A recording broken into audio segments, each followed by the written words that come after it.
ओम नमो भगवते वासुदेवाय। ओम नमो भगवते वासुदेवाय। ओम नमो भगवते वासुदेवाय। ओम नमो भगवते वासुदेवाय। ओम नमो भगवते वासुदेवाय। ओम नमो भगवते वासुदेवाय। नारायणं नमस्कृत्यं नारायणं नमस्कृत्यं नरं चैव नरोत्तमं नरं चैव नरोत्तमं देवीं सरस्वतीं व्यासं देवीं सरस्वतीं व्यासं ततो जयं धीरये। ततो जयमुदीरये। नष्टप्रायेषु भद्रेषु नष्टप्रायेषु भद्रेषु नित्यं भागवत सेवया नित्यं भागवत सेवया भगवति उत्तम श्लोके भगवती श्लोके भक्तिर्भवति नैष्ठिकी। भक्तिर्भवति नैष्ठिकी। श्रीमद् भागवतम स्कंद 2 अध्याय 2 श्लोक संख्या 29। घ्राणेन गंधम रसनेन वैरसम घ्राणेन गन्धं रसनेन रूपं च दृष्ट्या श्वसनं त्वचैव रूपं सदृश्यास्तनं त्वचैव श्रोत्रेण चोपेत्य नभो गुणत्वं श्रोत्रेण चोपेत्य प्राणेन चाकूतिमुपैति योगी योगी। घ्राणेन गंधं रसनेन वैरसं रूपं च दृष्ट्या श्वसनं त्वचैव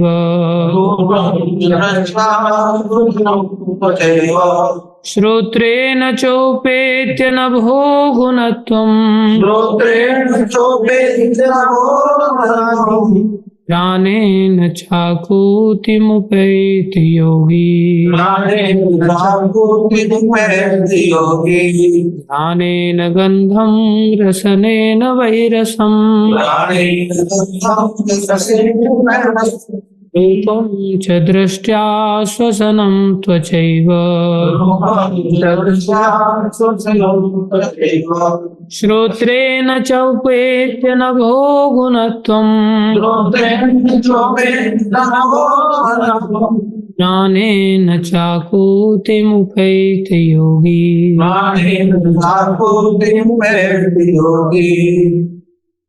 मेरे को दे दो।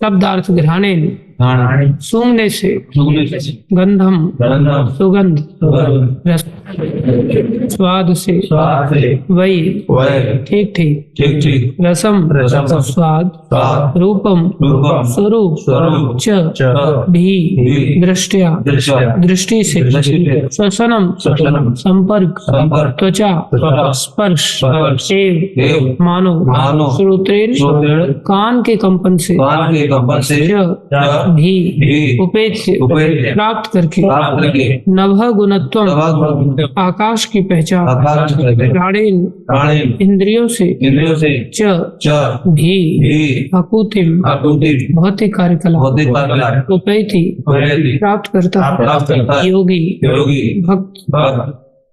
अनुवाद इस प्रकार भक्त विभिन्न इंद्रियों के सूक्ष्म विषयों को पार कर जाता है। यथा सूंघने से सुगंधि को चखने से स्वाद को स्वरूप देखने से दृष्टि को संपर्क द्वारा स्पर्श को आकाशीय पहचान से कान के कंपनों को तथा भौतिक कार्यकलापों से इंद्रियों को तात्पर्य अर्चनी वंदनी प्रातः स्मरणीय चतुर्थ प्रभुपाद जी द्वारा श्रील प्रभुपाद की। आकाश से परे सूक्ष्म आवरण है जो ब्रह्मांडों के प्राथमिक आवरणों के समान है। ये स्थूल आवरण सूक्ष्म आवरणों के आंशिक अवयवों के विकास हैं। इस तरह योगी या भक्त स्थूल तत्वों के विलीन होने के साथ साथ सूंघने से सुगंध जैसे सूक्ष्म कारणों का परित्याग कर देता है। इस तरह शुद्ध आध्यात्मिक स्फुलिंग स्वरूप जीव सारे भौतिक कलमश से शुद्ध होकर भगवत धाम में प्रवेश करने के योग्य बन जाता है। ओम ज्ञानतिमिरन्धस्य ज्ञानाञ्जनशलाकया चक्षुरुन्मीलितं येन तस्मै श्रीगुरवे नमः। श्रीचैतन्यमनोभीष्टं स्थापितं येन भूतले स्वयं रूपकदा मह्यं ददाति स्वपदान्तिकम्। वन्देऽहं श्रीगुरु श्रीयुतापदकमलं श्रीगुरुन् वैष्णवांश श्रीरूपं सागरजातं सहगना रघुनाथान्वितं तं सजीवं साद्वैतं सावधूतं परिजनसहितं कृष्ण चैतन्यदेवं श्री राधा कृष्ण पदां सहगन ललिता श्री विशाखान्वितं। हे कृष्ण करुणा सिंधु दीनबंधो जगतपते गोपेश गोपिकाकांत श्री राधा कांत नमस्तुते। तप्त कांचन गौरंगी राधे वृंदावनेश्वरी वृषभानुसुते देवी प्रणमामि हरिप्रिये। वाञ्छा कल्पतरुभ्यश्च कृपा सिन्धुभ्यैव च पतितानां पावनेभ्यो वैष्णवेभ्यो नमो नमः। जय श्री कृष्ण चैतन्य प्रभु नित्यानंदा श्री अद्वैत गदाधर शिवासादि गौर भक्त वृंदा। हरे कृष्णा कृष्णा कृष्णा हरे हरे हरे राम राम राम हरे हरे। हरे कृष्णा कृष्णा कृष्णा हरे हरे हरे राम राम राम हरे हरे। हरे कृष्णा कृष्णा कृष्णा हरे हरे हरे राम राम हरे हरे। गुरुवे गौरचंद्राय राधिकाय तदालये कृष्णाय कृष्ण भक्ताय तद्भक्ताय नमो।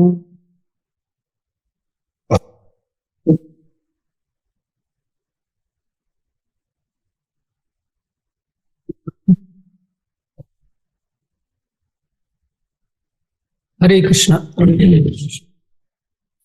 सभी भक्तों का हार्दिक अभिनंदन स्वागत है। गुरु वैष्णव के दया से जो कुछ कहें कृपा करके ध्यान से देखो। जैसे प्राइमरी स्कूल्स में हम सब पढ़े लिखे हैं, देखे भी होंगे जो नहीं पढ़े हैं प्राइमरी स्कूल्स। जब बच्चा बचपन में जाता है तो सीखने की चेष्टा करता है, क ख ग घ आदि सीखता है। हिंदी में गिनतियों को सीखता है, अंग्रेजी में सीखता है, पहाड़े सीखता है। कई बार बहुत चिल्ला चिल्ला करके वो लोग बोलते, पूरा रटने की चेष्टा करते। देखा है कभी स्कूलों में बोलते हुए? एक बच्चा बोलता है फिर सारे उसके पीछे बोलते खड़े होकर। एक खड़ा रहता है, बाकी बैठे रहते हैं। ऐसे बोला है आप लोगों ने? जब हम लोग बोलते थे, मैं तो प्राइमरी स्कूल में पढ़ा हूं, मैंने तो 5वीं तक एडमिशन ही नहीं लिया था। रोज झोला लेकर के जाते थे, लकड़ी की पट्टी होती थी, बस्ता जिसको कहते हैं, कंधे पे लटका करके खाद के बोरे का बना होता था वो, तो उसको लेकर के जाते थे। उसमें एक बोरा और पढ़ने बैठने के लिए वहां जमीन पे नीचे से निकाल कर फिर पढ़ते थे। दवा कलम होती थी, दवा साइकिल पर नहीं, पैदल जाते थे। 6वीं से 12वीं तक फिर साइकिल पर गए। 12 किलोमीटर चला के जाना, फिर 12 किलोमीटर वापस चला के आना। एवरीडे 24 किलोमीटर साइकिल चलाते थे 6 to 12। उससे पहले पैदल जाते थे प्राइमरी स्कूल में। वो दिन बड़े अच्छे थे। क्लासें ऐसे ही चलती रहती थी जैसे मैं आपको पढ़ा रहा हूँ, आप लोग नीचे बैठे हैं। दूसरा टीचर उस साइड में मुंह करके पढ़ा रहा है, दूसरा ग्रुप साइड में पढ़ रहा है, मैं पीछे बैठता था। और जिस क्लास में मार पड़ना चालू हो जाती थी उसको छोड़ के दूसरी में सरक जाते थे। बच जाते थे पिटाई लगने से, क्योंकि सब क्लासेस आपस में ही बैठे रहते थे, ज्यादा दूर दूर नहीं होते थे। वहां सब सीखते थे ऐसे। ओलम कहते थे उसको, बोलना इस तरह से। उस समय कोई सेंस नहीं होता था कि जो सिखाया जा रहा है, पढ़ाया जा रहा है, इसका मीनिंग क्या है, इसका यूज क्या आने वाला है, कुछ पता नहीं होता था। बस चिल्लाना, चिल्ला चिल्ला करके रटना बस। लेकिन आगे चल करके पता चलता है कि इसका यूज ये है भाई। इसी प्रकार जो भक्ति की जो दैनंदिन क्रियाएं हैं, जिसमें मंगल आरती करना, जिसमें सब कुछ जबरदस्ती होता है कि नहीं? सुबह उठना बहुत चिल्लम चिल्ली होती है, छोटे बच्चों से लेकर के जब तक घर में भी वही, स्कूल में भी वही। एक बार मेरा हेडमास्टर था, वो मेरे पीछे इतना तेज भागा स्कूल में, मैं पिटाई से बहुत डरता था, तो मैं कुछ तैयार करके नहीं ले गया। उसने जो काम दिया था, उसने डंडा उठाया तो मैं क्लास छोड़ के ही भाग गया। वो भी ऐसा ढीठ था कि वो भी क्लास छोड़ के भाग गया। मेरे पीछे भागा वो, मैं आगे वो बेचारे थोड़े वृद्ध थे, मेरे पीछे पीछे भाग रहे थे। धोती कुर्ता पहनते थे वो भी उस समय, पुराने समय में टीचर लोग पहनते थे। मैं स्कूल से बाहर आ गया, टोटल कैंपस से ही बाहर आ गया। रोड था, उस पर पत्थर पड़े हुए थे, मैं हल्का था, छोटा था, तो मैं तेज भाग रहा था। मेरे को बचना था जैसे तैसे करके। मेरा पैर फिसल गया तो मेरे पैर में पत्थर घुस गया, खून निकलने लग गया। टीचर को दया आ गया, हम अब नहीं मारेंगे इसको। मैं बोला अच्छा हुआ पैर में पत्थर घुस गया। बच गए। बहुत कष्ट वाला काम होता था। घर वाले थप्पड़ मार के भेजते थे, उधर टीचर धुनाई करते थे। लेकिन वो जीवन से एक भौतिक रास्ते का जीवन निकलता है, जिसमें कि हम पेट भरना सीख जाते हैं, घर चलाना सीख जाते हैं, 2-4 पारिवारिक लोगों का पालन करना सीख जाते हैं। थोड़ा समय शुरुआत में कष्ट उठा लेते तो आगे के रास्ते थोड़े से खुल जाते हैं। अगर मान लो शुरुआत में 20-25 साल कोई कष्ट उठा लेता है तो आगे के 70-75 साल सिक्योर हो जाते हैं। चाहे वो जिए ना जिए वो अलग बात है। कोई ऐसा सोच के थोड़ी सोचता है कि हम इतना समय जिएंगे भी कि नहीं जिएंगे। कोई व्यक्ति कभी भी टपक सकता है, लेकिन फिर भी आदमी सोचता तो है कि इतना समय तो जिएंगे ही। बुद्धिमानी इसमें है कि 70-75 साल क्यों सिक्योर करना, अनंत काल को हम सिक्योर कर सकते हैं।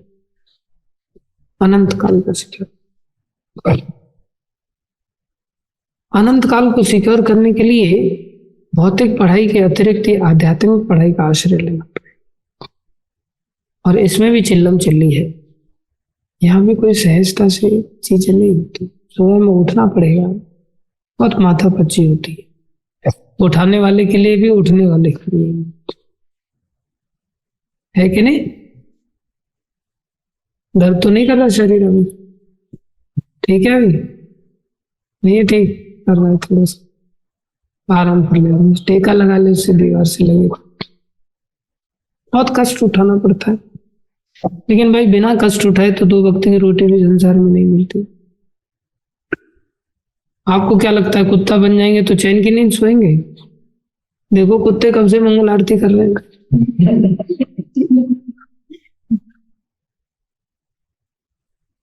अचानक से मेरी नींद खुली सुबह में, मैंने देखा 12:38 हो गए, तो कुत्तों ने चिल्ला करके नींद खोल दी मुझे। मैं देखा यार ये सोई नहीं अभी तक। फिर कुत्ते शांत हो गए, फिर थोड़े समय फिर कुत्ते चिल्लाने लग गए। जीवन सहज है क्या वहां भी? वहां भी सहज, सर्वत्र कष्ट ही कष्ट, संघर्ष है। लेकिन भक्ति का संघर्ष ऐसा संघर्ष नहीं, ये ऐसी कोई कठोर पढ़ाई नहीं, ये बड़ी सहज पढ़ाई कैसी है? जैसे संसारी पढ़ाई के लिए हमें स्कूलों में जाना पड़ता है, ऐसे इस भक्ति की पढ़ाई को पढ़ने के लिए जो कि बड़ी सहज है। संसार में आदमी खोया रहता है, जैसे कुत्ता है ना, अपने बच्चों के साथ खोया रहता है। आप देखोगे कुत्ते बच्चों का पालन पोषण करने के लिए बाहर से खा के आते हैं और फिर उनके बच्चे उनके मुंह पर बार बार अपना मुंह लगाते हैं और जो खाया है सारा उलट देते हैं और फिर उनके बच्चे खा लेते हैं। देखा है ऐसा?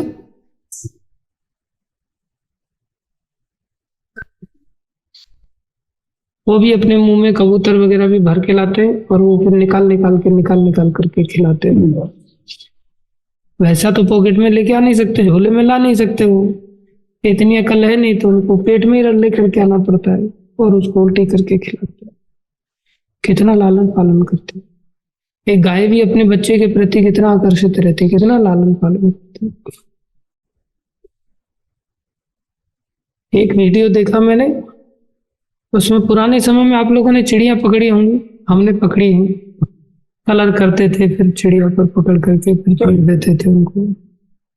ऐसे कतना होता था जो चारा डालने वाला होता ना गाय भैंस को, उसमें डंडा लगा लेते थे, ऐसे रस्सी बांध देते थे, फिर नीचे थोड़े दाने डाल देते थे, चिड़िया आती थी, फिर रस्सी को अचानक से खींच देते थे, कतना गिर जाता था, फिर कपड़ा लगा करके फिर पकड़ते थे, फिर उस पर कलर करते थे उसके पंखों में।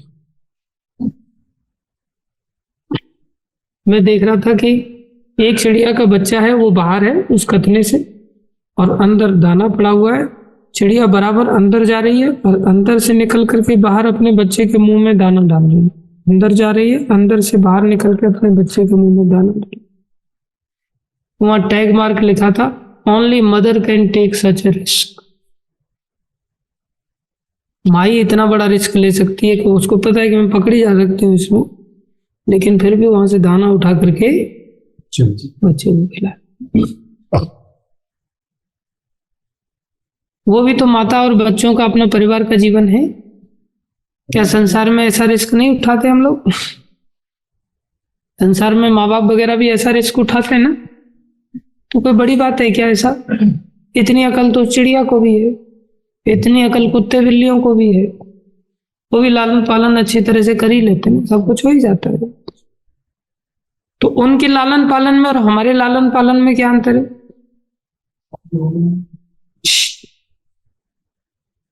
उनके लालन पालन में, हमारे लालन पालन में, संसार में जो लोग करते हैं उसमें क्या अंतर है?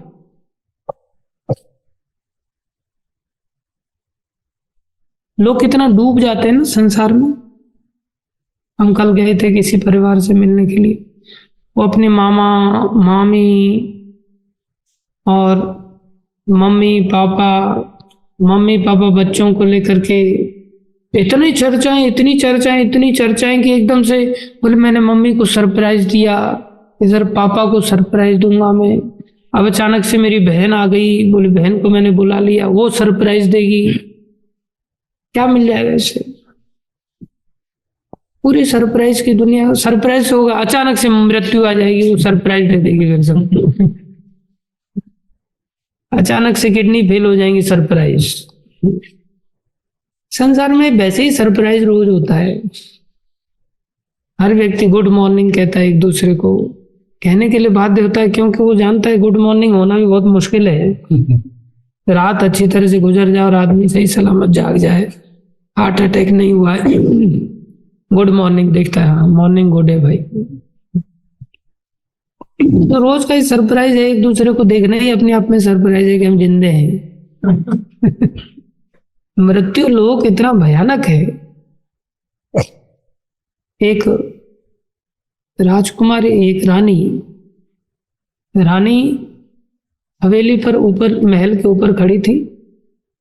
ऊपर से एक गंधर्व गुजरे तो गंधर्व की फूलों की माला नीचे गिरी और वो रानी को स्पर्श कर गई, उनके शरीर को। रानी को स्पर्श कर गई तो रानी उसके स्पर्श से ही मृत्यु को प्राप्त हुई। इतना कोमल शरीर था उनका। और जो राजा थे, इक्ष्वाकु वंश में ये राजा हुए, नाम मैं भूल रहा हूं, राजा पागल हो गए उनके विरह में एक प्रकार से। ये कैसे मर गई? तो नारद जी आए उनको समझाने के लिए। नारद जी बोले, अरे तुम कैसा आश्चर्य कर रहे हो? आप भला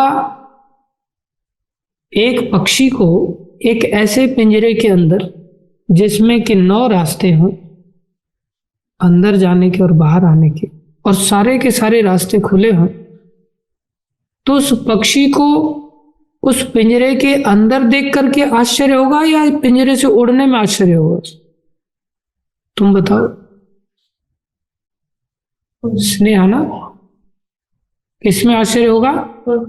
उड़ने में।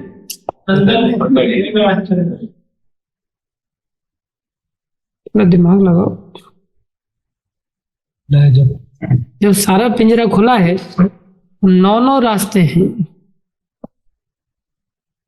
तो आश्चर्य किसमें होगा? अंदर बैठा कैसे? वो उड़ने का रास्ता खुला है फिर भी अंदर कैसे बैठा है? तो ये आश्चर्य की बात है। वो उड़ गया तो इसमें आश्चर्य कौन सी बात? तो बोली ये शरीर तो 9 रास्तों से युक्त है और ये शरीर बंधन है आत्मा के लिए, पिंजरे की तरह है। इसमें आत्मा रूपी पक्षी उड़ जाए, आत्मा रूपी पक्षी उड़ जाए, इसमें आश्चर्य की क्या बात है? इसमें तुम इतना टेंस क्यों हो रहे? आश्चर्य तो इस बात में कि अभी तक उड़ा क्यों नहीं, अंदर कैसे पड़ा हुआ है। 9 द्वार, जिसमें 2 आंखें हैं, 2 नाक हैं, 2 कान हैं, 6 एक मुंह है, 7 मल मूत्र के द्वार हैं, 8 इन सभी से प्राण निकल जाते। बोले 9 रास्तों के होते हुए अभी तक जीव शरीर के अंदर क्यों बैठा हो? तो आश्चर्य इस बात में नहीं है, हर रोज ही सरप्राइज है मॉर्निंग में उठ करके कि अभी तक उड़ा क्यों नहीं। तो लोग आश्चर्य इस बात में, मर गया वो, मर गया। पशुता है हमारे अंदर, बुद्धि है ही नहीं। मर गया तो इसमें नई बात क्या है? उड़ के तो जाना ही है, बस कोई नई बात नहीं। उड़ के गया कहां? उससे भी घटिया पिंजरे में गया, कुत्ते के शरीर में गया, गधे के शरीर में गया, वृक्ष के शरीर में गया, सांप के शरीर में गया, जहां और चिंताएं हैं, बहुत बड़ा संघर्ष है। एक पक्षी को पानी पीते हुए देखो, और हम लोग पानी पीते हैं, उसके पानी पीने में और हमारे पानी पीने में क्या अंतर होता है? देखा है कभी? क्या अंतर देखा आपने? बताओ बताओ, कुछ डिफरेंस फील किया है? हाथ से पानी पीते हैं, वो लोग मुंह से पानी पीते हैं, हम हाथ को ऐसे गिलास में डाल देते, पानी अंदर पी लेते हैं। हम लोग हाथ से पानी पीते। हाँ, हाथ की सपोर्ट बोलो ना, फिर हाथ से ऐसे लेकर के गिलास से पानी को मुंह से पीते ना। पता चला तालाब में से हाथ डाल दिया और पीते हम हाथ से पीते, वो मुंह से पीते। मानना पड़ेगा, इसलिए आप पता उसको भय रहता है। हाँ, उसको भय रहता है। हाँ, उसको भय रहता है। माना देखो, हम जैसे बिंदास गट गट करके पानी पी जाते हैं, वो एक चौंच पानी पिएगा फिर देखेगा इधर, एक घूंट पानी पिएगा फिर इधर देखेगा। बंदर आदि किसी भी प्राणी को आप देखो, कितने भय के साथ पानी पी, पानी पीना भी दूबर हो जाता। उनके अंदर भय बहुत अधिक पाया जाए। तो वो पिंजरा कितना खतरनाक है, इसमें से उड़े और उस पिंजरे में घुस गए। उस पिंजरे के लिए नहीं ये जीवन मिला है। लेकिन लोग डूबे रहते हैं संसार, आसक्ति के बंधनों में डूबे रहते हैं। उन्हीं घरों में फिर कोई कॉकरोच बनता है, कोई मक्खी बनता है, कोई मच्छर बनता है, कोई सांप बनता है, कोई गिलहरी बनता है, कोई छिपकली बनता है, उन्हीं घरों में। हम गुरु महाराज के साथ मायापुर में गए थे, बहुत पुराना एक खंडर जैसा महल पड़ा था। वहां गए, महाराज देख, दुनिया भर के कबूतरों ने वहां पर घर बनाया हुआ अंदर। महाराज देख रहे हैं उसको, हम भी महाराज के पीछे देख रहे हैं कि महाराज इतना घूर घूर के क्या देख रहे हैं। फिर गुरु महाराज काफी देर देखने के बाद कहते हैं ये सब कबूतर इस महल में पहले राजघराने में रहा करते थे, आसक्ति के कारण अब बेचारे कबूतर बन गए। और ये खाली यहां से इतना पतन नहीं हो सकता। एक बार भगवान श्री कृष्ण चींटियों को घूर घूर के ऐसे ही देख रहे थे। लाल चींटियां थी, लाल चींटी समझते हैं, लाल कलर की चींटी होती, काटती बहुत खतरनाक है। लाल चींटियों की लाइन जा रही थी। भगवान श्री कृष्ण बड़ा घूर घूर के देख रहे, अर्जुन भी देख रहे। प्रभु आप इतना घूर के क्यों देख रहे हैं? बोले जितनी चींटियां हैं ना, ये सभी किसी समय में इंद्र रह चुकी हैं। क्या रह चुकी हैं? इंद्र रह चुकी। समझ रहे? इतना नीचे गिरना पड़ जाता। संसार में कोई भी पोजीशन सिक्योर नहीं है। संसार अशाश्वत है, हर जगह से गिरना पड़ेगा। अब ये चींटी को समझाया जा सकता है कि तुम्हें इंद्र से पता है? तुमको समझा सकते हैं क्या? कुछ एंडेवर कर लो, फिर से तुम वापस निकल के इंद्र बन सकते हो, ऐसा बताया जा सकता है? नहीं। ये मनुष्य शरीर में हम इस अपॉर्चुनिटी को प्राप्त हैं, हम चाहें तो इस भागवत आदि से इन बातों को बड़ी गहराई से हम सीख सकते। ये नहीं कि मेरे को सरप्राइज दे दिया। क्या सरप्राइज दे दिया? बोले लव मैरिज करके आ गया सीधा। क्या सरप्राइज है इसमें? कुत्ता भी कुतिया ठीक कर लेता है बहुत सारी। हर प्रजाति में ये सब चीजें, आहार, निद्रा, भय, मैथुन तो है ही कि नहीं? एक भक्त है, उसके माता पिता मेरे को फोन करते, मुझे बहुत टेंशन है। क्या टेंशन है? मुलगाची बाई को पाइजे, मुलगासाठी बाई को पाइजे। महाराष्ट्र के हैं वो। मेरे बच्चे के लिए प्रभु जी कोई बहू लाओ। मैं बोला आपने पहले तो शादी कर ली आपके बच्चे की, बड़े बच्चे की। बोले वो छोड़ के चली गई। बोले अब कोई दूसरी शादी करवा दो। बोला यही काम बचा है मेरे पास। उसकी भी दूसरी शादी कराओ, उसके छोटे भाई की भी शादी करवाओ।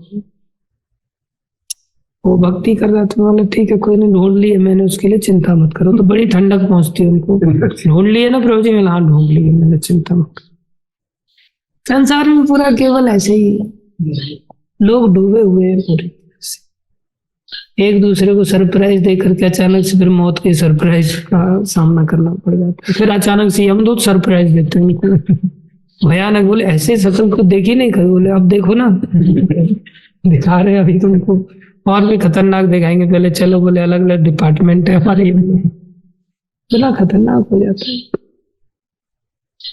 और ये ध्यान रखो, लोगों की उम्र बीत जाती है, किसी को ये बातें ना सुनने को मिलती है ना कोई बताने वाला है। पूरा जीवन इसी चक्कर में निकल जाता है। कभी किसी से मिलना, कभी किसी से मिलना, कभी किसी चीज से संतुष्टि तो कभी किसी चीज से संतुष्टि। हम कितने भाग्यशाली हैं कि प्रभुपाद जी ने हमें एक ऐसी विजन दिया, इतना ऊंचा विजन दिया है कि हम एटर्नली अपनी सब समस्याओं का समाधान कर सकते। कितना श्रेष्ठ विजन है। संसार में जो पढ़ाई लिखाई भी है, ये भी क्या है? जब इंद्र चींटी बन सकता है तो हम कॉकरोच नहीं बन सकते? हम कोरोना वायरस नहीं बन सकते, हम मल के कीड़े नहीं बन सकते, हम चनूना नहीं बन सकते। आपने देखा होगा बच्चों के पेट में कीड़े पड़ जाते, और फिर वो मल त्याग करते तो सफेद सफेद रेंगते रहते उस, और वो सोचते हैं वाह क्या लाइफ है, अंदर डाई मारते रहते हैं। वहां भी अपना आनंद है उन लोगों को, उनको लगता है यही क्षीर सागर है।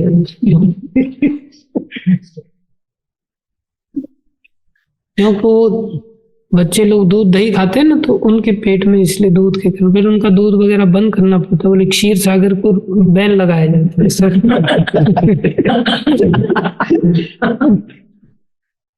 तब जाकर वो कीड़े मरते हैं, फिर परहेज पालन करने पड़ते हैं, हर चीज के कीड़े हो जाते। फलों में देखो चीकू वगैरह निकालो, उसके बीज के अंदर भी कीड़े निकल कर के होते, कितने छोटे छोटे कीड़े होते, वो भी तो एक जीवन है। वहां भी संसारी सुख दुख है, ये भी संसार का ही सुख दुख है। कौन सा ऐसा तीर मार लिया, कौन सा हम ऐसा शाश्वत रूप से ऐसे आनंद को लेकर के भोगते रहेंगे, ये बड़ा घातक है। हमें क्या करना चाहिए फिर? बोले जो विजन हमें भाग्य से प्रभुपाद जी की कृपा से मिली है, जहां शाश्वत आनंद है, जहां कैसा है शाश्वत, जो डुबोने वाला है। कितना डुबोने वाला है? नयनम गलत श्रु धारया वदनम गदगद हृदया गिरा। इतना आनंदित करने वाला है कि आपकी आंखों से झरझर आंसू बहेंगे, झरझर आंसू बहेंगे। संसार में ऐसा आनंद कहां देखने को मिलता है? नयनम गलदश्रु धारया, अश्रुओं की धारा निकलेगी। बदनम, बदन गदगद हो जाएगा। बदन गदगद होता है थोड़े समय के लिए, जो चीज की प्राप्ति हो जाए, जिसकी आकांक्षा हमें है, थोड़े समय के लिए प्राप्ति हो जाए, आदमी बड़ा गदगद हो जाता है। जैसे किसी को संतान की प्राप्ति हो जाए, बड़ा गदगद हो जाता है, लड़का हो गया सब, इतना पुलकित हो जाता है, उसके रोम रोम खड़े हो जाते, रोमांच कंपा श्रोत्रंग भाजो। और बाद में वही लड़का जो जूते मारता है ना, फिर रोम रोम खड़े हो जाते हैं। ये संसार की दशा है, सबको झेलनी पड़ती है। स्पष्ट हम देखते हैं, अपने घरों में देखते हैं, बाहर की तो दूर की बात। पता नहीं आपने अपने घरों में देखा होगा कि नहीं देखा होगा। घरों में देखने के लिए हम सब बात देख जाते। आचार्य तो ऐसा कहते, जिस घर में से जूते पड़े ना औलाद के द्वारा, भागवत कहती वो बड़ा भाग्यशाली है। महाराज अंग थे, उनका पुत्र बेन था, इतना खतरनाक था कि खेलने जाता था तो खेलते समय बाकी बच्चों को उठा उठा के कुएं में फेंक देता था। इतना खतरनाक था। अब इतना खतरनाक औलाद, उसके बाप को कैसा फेस करना पड़ेगा? नदी में फेंक देता था। नदी में खेलते खेलते तैरते तैरते पकड़ करके, गर्दन पकड़ करके ऐसे डुबाता था, और अंदर से बुलबुले निकलते थे उसके बेचारे, और टपक टपक के मर जाता था बेचारा। और बड़ा प्रसन्न होता था, मार दिया। खेल था उसके लिए। आए दिन शिकायतें। आखिर में महाराज अंग बड़े दुखी हुए, ऐसी औलाद नहीं होती, इससे अच्छा तो होते ही मर जाती तो अच्छा रहता। घरों में ऐसा बोलते कि नहीं, तो होते ही मर क्यों नहीं गया? होते ही मर जाता तो कितना बढ़िया।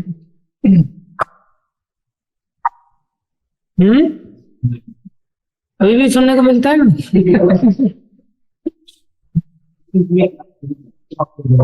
हाँ, इनके लिए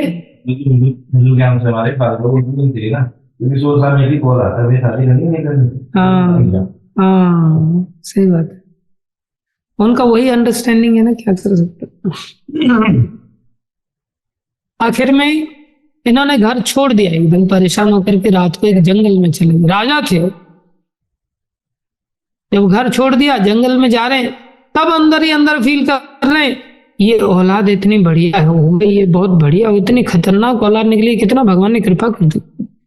क्योंकि जब वो विरक्ति हो गई, वैराग्य लेकर के निकल पड़े, तब उनको रियलाइज हो ऐसी गंदी औलादी होनी चाहिए बोले, नहीं तो मैं चिपका रहता संसार से। मेरे कितने भाग्य जो इतनी गंदी औलाद जिसके चलते मेरे अंदर वैराग्य जागृत हो गया। भागवतम की तो अंडरस्टैंडिंग ही बिल्कुल अलग है। संसारी व्यक्ति तो समझ ही नहीं सकता, तब समझ में आता है जब वो चींटी बन जाएगा, गधा बन जाएगा, सांप बन जाएगा, छिपकली बन जाएगा, तब समझने की क्षमता नहीं रहती। क्या लाभ। ये जीवन को हमें इस विजन के लिए, चाहे घर में चलो जूते पड़े या सम्मान हो, लेकिन अगर ये विजन प्राप्त हो जाए तो इस विजन के लिए यत्न करना चाहिए। जो कैसा आनंद देने वाली है बोले, शाश्वत रूप से पुलकित करने वाली। निरंतर आप आनंद में डूबे रहोगे, निरंतर आनंद में डूबे रहे। संसार का आनंद ऐसा निरंतर वाला। स्त्री पुरुष आकर्षण बहुत आनंदकारी होता है संसारी दृष्टि से, लेकिन वो भी थोड़े समय के बाद आनंद समय व्यतीत हो जाता। फिर वही स्त्री पुरुष एक दूसरे का चेहरा नहीं देखना चाहते, इतनी घृणा करते एक दूसरे। ऐसा संसार में प्राय सर्वत्र देखा जाता है। कोई भी आनंद शाश्वत नहीं, केवल भक्ति का आनंद ही शाश्वत है। इस आनंद के लिए हम सबको चेष्टा करनी चाहिए। और चेष्टा में क्या है ना, आपको फीस भरनी है। संसारी आनंद के लिए तो स्कूलों में जाकर के इतना फीस भरना पड़ेगा, इतना होमवर्क करना पड़ेगा, क्या क्या नहीं करना पड़ेगा। यहाँ क्या करना है आपको? कुछ नहीं करना है, सिर्फ एक काम करना है, ऐसी जगह पर रहने चले जाओ। क्या करो? ऐसी जगह पर रहने चले, ऐसी जगह पर रहने चले जाओ।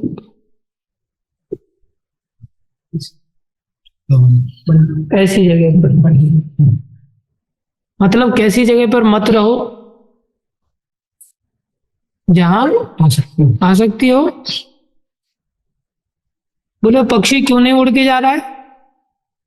जब दरवाजे खोले तो भी उड़ के नहीं जा रहा है, उसकी खुद की आसक्ति है, दरवाजे तो खुले नहीं। आपने देखा होगा कई बार लोग तोता पाल लेते हैं, पिंजरे से बाहर निकल के तोता घर में घूमता रहता है, देखा है? उड़ता नहीं है। और ऐसा भी नहीं कि उड़ना भूल गया हो, भूल भी जाता है, लेकिन उड़ना आते हुए भी नहीं उड़ता है। कारण आसक्ति हो जाती, बाद में पिंजरा ही तोड़ दिया जाता है, कहाँ रहेगा तो। ये शरीर हमारा नष्ट हो जाता है, आसक्ति हमें तोड़ करके जाना पड़ता है विवश होकर। वृद्धावस्था आ जाती है, मृत्यु आ जाती है, शरीर आत्मा के रहने के लायक बनता बचता है क्या? आत्मा को मजबूरी में जाना पड़ता है, आगे की यात्रा तय करनी पड़ती है, बहुत कष्टकारक होती है। सारी आसक्ति ही समस्या। बस आसक्ति भगवत भक्ति में हो जाए। कैसे होगी? बोले ऐसी जगह पे मत रहो। ऐसी जगह पर न यत्र वैकुंठ कथा पगाहा, न यत्र वैकुंठ कथा सुधा पगाहा। जहां वैकुंठ अर्थात वैकुंठनाथ भगवान गोलोक धाम की कथाएं हैं, कथाएं नहीं है। न यत्र, जहां भगवान की कथाएं ना हो, न यत्र वैकुंठ कथा सुधा पगा, ऐसी जगह पे मत रहो। आगे ना, हाँ अभी इधर उधर देख ले। न साधवो भागवत तदाश्रया, जहां ऐसे भक्त नहीं है, जहां ऐसे साधु नहीं है। ऐसे साधु जो कि भगवान का आश्रय लेके जीने वाले, जो कि भगवान का आश्रय लेके जीने। भक्त ऐसे नहीं होने चाहिए मेरी तरह, बस भगवे कपड़े पहन लिए और बन गए साधु। ऐसे साधु होने चाहिए जैसे हमारे राधा मोहन प्रभु हैं, जैसे हमारे जगदीश हरि प्रभु हैं, जैसे ये बच्चे लोग हैं। तो उम्र में छोटे हैं लेकिन है ये मेरे से अच्छे साधु लोग, भगवान के ऊपर निर्भर रहते हैं।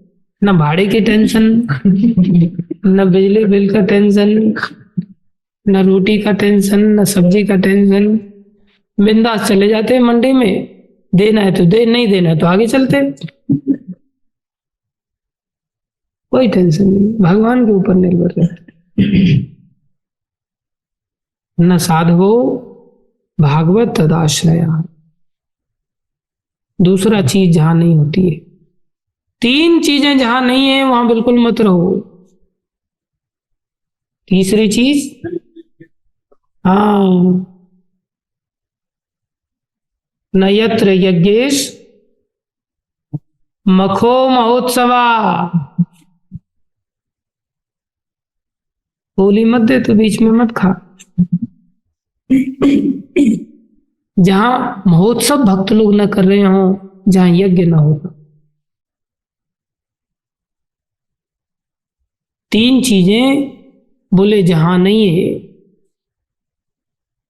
सुरेंद्र लोको अपी, फिर चाहे देवराज इंद्र का लोक स्वर्ग लोक ही क्यों नहीं है वो।